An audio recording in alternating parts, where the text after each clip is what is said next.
Good morning. तर आज आले होते मी किचनमध्ये. आज मला जरा उठायला उशीरच झाला होता आणि शिवराचा टिफिन तयार करायचा होता. आज त्याला स्कूलला पण जायचं होतं. मग मी म्हटलं आज बीटचे पराठे द्यावे. असं तर तो खाणार नाही, या निमित्ताने तरी मुलं खातात. त्यामुळं मग बीट वगैरे सगळं कट वगैरे करून घेतलं, त्याची एक फाईन पेस्ट करून घेतली. आणि काल ठरवलं होतं सकाळी लवकर उठून सगळी कामं वगैरे आवरून जरा शॉपिंगला जावं, कारण की उद्या रक्षाबंधन आहे. त्यानिमित्त थोडी खरेदी पण करायची होती आणि नेमका आजच उशीर झाला उठायला.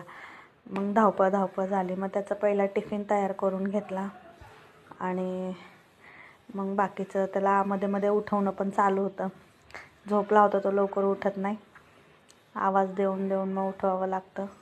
आणि मग तयारी करून घेतली, त्याचा टिफिन पण तयार करून घेतला.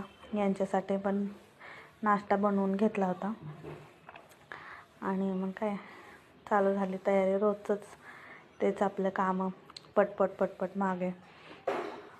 आणि मग त्यांना नाश्ता दिला बनवून मिस्टरांना आणि त्याचा टिफिन भरला आणि त्याला तयार केलं. त्याला आज म्हटलं घा तूच शूज घाल तुझ्या हाताने, तू तरी कधी शिकणार, म्हणून तो शूज घालत होता. आणि तो गेला स्कूलला गेल्यानंतर मी किचनमध्ये आले. किचनमधली आवराआवरी करून घेतली. किचन वगैरे सगळं स्वच्छ करून घेतलं, घासून वगैरे.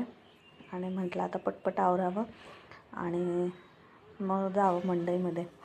मग आले बाहेर, जरा झाडांना पाणी वगैरे दिलं आणि मग गेले घरामध्ये. आणि घरामध्ये मग दिवाबत्ती वगैरे केली. दिवाबत्ती करायची राहिली होती सकाळी, मग दिवाबत्ती वगैरे केली. दिवाबत्ती करून घेतल्यानंतर